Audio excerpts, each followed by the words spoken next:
दोस्तों, आज मैं जिस फिल्म को एक्सप्लेन करने वाली हूँ, उस फिल्म के अंदर एक छोटा लड़का अपनी ही टीचर को प्रेग्नेंट कर देता है और उसके बाद क्या होता है उसके लिए आपको ये वीडियो पूरा देखना पड़ेगा। तो चलिए वीडियो शुरू करते हैं। फिल्म के शुरुआत में हम डॉनी नाम के एक टीनेज लड़के को देखते हैं जो स्कूल में अपने दोस्तों के सामने अपने आप को काफी कूल दिखाने की कोशिश करता है। वो अपने दोस्तों को बताता है कि उसके स्कूल की सबसे सुंदर टीचर के साथ उसका अफेयर चल रहा है। उसके थोड़ी देर बाद हम देखते हैं कि स्कूल की वही टीचर डॉनी के सामने आ जाती है। डॉनी अपने दोस्तों के सामने उस टीचर के साथ फ्लर्ट करना शुरू कर देता है। टीचर को उस बात से काफी गुस्सा आता है, पर वो डॉनी को 1 महीने की डिटेंशन की सजा सुनाती है। उसके बाद हम देखते हैं कि वही टीचर डिटेंशन रूम में डॉनी के पास आती है और उसे सिड्यूस करना शुरू कर देती है। एक बार को तो डॉनी इसे देखकर घबरा जाता है, फिर वो डॉनी का हाथ पकड़ती है और उसे अपने कैबिन में ले जाती है और उसके साथ इंटीमेट होती है। डॉनी को भी ये सब काफी अच्छा लगने लगता है और हम देखते हैं कि टीचर और डॉनी के बीच ये मौज मस्ती काफी दिनों तक चलती रहती है। एक दिन हम देखते हैं कि स्कूल के एक इवेंट में डॉनी और उसकी टीचर रंगे हाथों इंटीमेट होते पकड़े जाते हैं। वहीं पर ही स्कूल के सारे स्टाफ और सारे स्टूडेंट्स होते हैं। टीचर वहां से भाग जाती है, पर डॉनी जैसे ही वहां से बाहर निकलता है सारे लोग काफी खुश होते हैं। सारे लोग डॉनी को एक हीरो की तरह अप्रिशिएट करते हैं। आगे हम देखते हैं कि उस टीचर के ऊपर कोर्ट केस हो जाता है और कोर्ट उसे 30 साल की सजा सुनाती है। इसके साथ साथ हमें ये भी पता चलता है कि डॉनी ने उस टीचर को प्रेग्नेंट कर दिया है। अब उस टीचर का जब भी बच्चा होगा तो डॉनी जब 18 साल का होगा तब उसे सौंप दिया जाएगा। जैसे ही ये खबर मार्केट में फैलती है, डॉनी हर जगह फेमस हो जाता है और इंटरनेट सेंसेशन बन जाता है।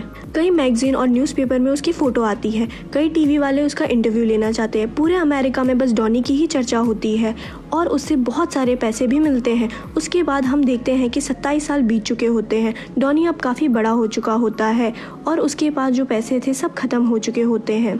उसका स्टारडम भी कम हो चुका है और उसको बहुत कम लोग जानते हैं। वो अपने एक दोस्त के पास जाता है जो कि एक लॉयर होता है। वो उसे बताता है कि उसके ऊपर 43,000 का टैक्स पेंडिंग है और उसे ये जल्दी ही भरना होगा। बट डॉनी के पास कुछ भी पैसे नहीं होते हैं, तो उसका दोस्त उसे एक फ़ोटो दिखाता है। उसमें एक मोटा आदमी होता है। वो बताता है कि ये एक मैराथन में भागने वाला है, अगर इसके ऊपर तुमने पैसे लगाए तो तुम्हें बहुत सारे पैसे मिलेंगे। तो डॉनी उस पर अपना $10 लगा देता है। अगले ही सीन में हमें डॉनी का बेटा दिखाया गया है जिसका नाम टॉड होता है।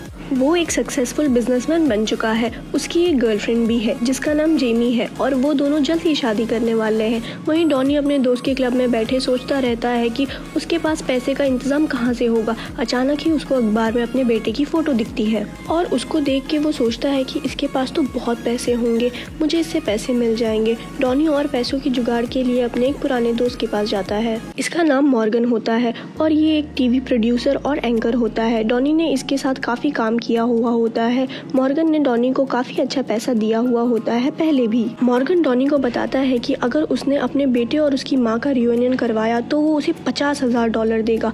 डॉनी ये सुनकर काफी खुश हो जाता है और उसके साथ ये डील डन कर देता है। उसके बाद हम देखते हैं कि डॉनी अचानक ही जेमी के घर आ पहुंचता है, जहाँ जेमी और टॉड की शादी की तैयारियां हो रही होती है। उसके घर वाले टॉड से पूछते हैं कि ये कौन है, तो टॉड उसे बताता है कि ये मेरा दोस्त है। टॉड सबको ये नहीं बता सकता है कि ये उसके डैड है, क्योंकि उसने सबको ये बोल रखा है कि उसके मॉम डैड मर चुके हैं। उसके बाद हम देखते हैं कि टॉड डॉनी के आने से बहुत गुस्सा होता है और उसे वहाँ से जाने के लिए बोलता है, पर डॉनी वहीं रुकता है और उसे कन्विंस करता है कि उसे अपनी मम्मी से मिलना चाहिए जो कि जेल में कैद है। टॉड अपनी मॉम से मिलने के लिए डॉनी को इनकार कर देता है और गुस्से में वहाँ से चला जाता है। उसके बाद हम देखते हैं कि डॉनी की अजीब हरकतें जेमी के परिवार वालों को काफ़ी अच्छी लगने लगती है। डॉनी उन सभी के बीच काफ़ी घुल मिल जाता है। सभी लोग डॉनी को काफ़ी पसंद करने लगते हैं। उसी रात टॉड की बैचलर पार्टी होती है, पर ये पार्टी डॉनी को बहुत ज़्यादा बोरिंग लगने लगती है। इसीलिए वो उन सभी लोगों को अपने फेवरेट क्लब ले जाता है, जहाँ पे वो काफ़ी इंजॉय करते हैं और काफ़ी ज़्यादा ड्रिंक करते हैं। इसी बीच टॉड और डॉनी के भी रिश्ते सुधरने लगते हैं और टॉड डॉनी को बोलता है वो कल सुबह अपनी मॉम से मिलने के लिए जेल में ज़रूर जाएगा,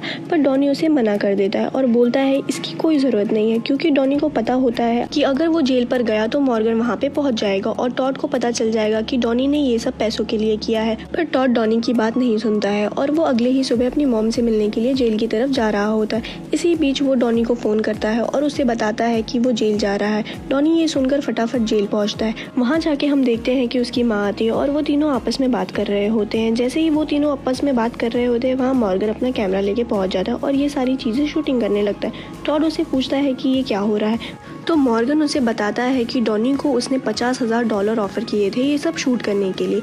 ये सब सुनकर टॉड को काफ़ी गुस्सा आता है और वो डॉनी को भला बुरा बोलकर वहाँ से चले जाता है। डॉनी ने मॉर्गन के साथ कोई एग्रीमेंट साइन नहीं किया था, इसीलिए डॉनी को भी कोई पैसा नहीं मिलता है। उसके बाद हम देखते हैं कि डॉनी अपना सामान लेने के लिए जेमी के घर पर आता है और वो जैसे ही बाहर जा रहा होता है उससे पहले उसे जेमी की आवाज़ सुनाई देती है। तो वो बालकनी में आके देखता है कि नीचे जेमी किसी से बात कर रही है और वो बोल रही है कि टॉड को पता नहीं चलना चाहिए, हम ये शादी के बाद भी कंटिन्यू रख सकते हैं। ये सुनकर डॉनी काफ़ी खुश होता है। उसको लगता है कि जेमी का किसी के साथ अफेयर चल रहा है। उसी रात हम देखते हैं कि टॉड की वेडिंग नाइट होती है और वहाँ पर डॉनी आता है और टॉड को बोलता है कि तुम्हारी वाइफ का किसी के साथ अफेयर चल रहा है। वो अपनी वाइफ को बुलाता है। उसके बाद डॉनी उसको बोलता है कि तुम्हारी वाइफ का उसके बॉस के साथ अफेयर चल रहा है। ये सुनकर उसका बॉस भी एकदम से दंग रह जाता है। वहीं पर ही जेमी उसको बोलती है कि मैं तो अपने वेडिंग प्लानर से बात कर रही थी और मैं टॉड को सरप्राइज देना चाहती थी। डॉनी को भी ये सब सुनकर लगता है कि जेमी शायद सच बोल रही थी, इसलिए वो वहाँ पर सॉरी बोलकर वहाँ से चले जाता है। उसके बाद डॉनी जेमी से माफ़ी मांगने के लिए उसके होटल पर जाता है, पर उसके रूम से चिल्लाने की आवाज़ें आ रही होती है।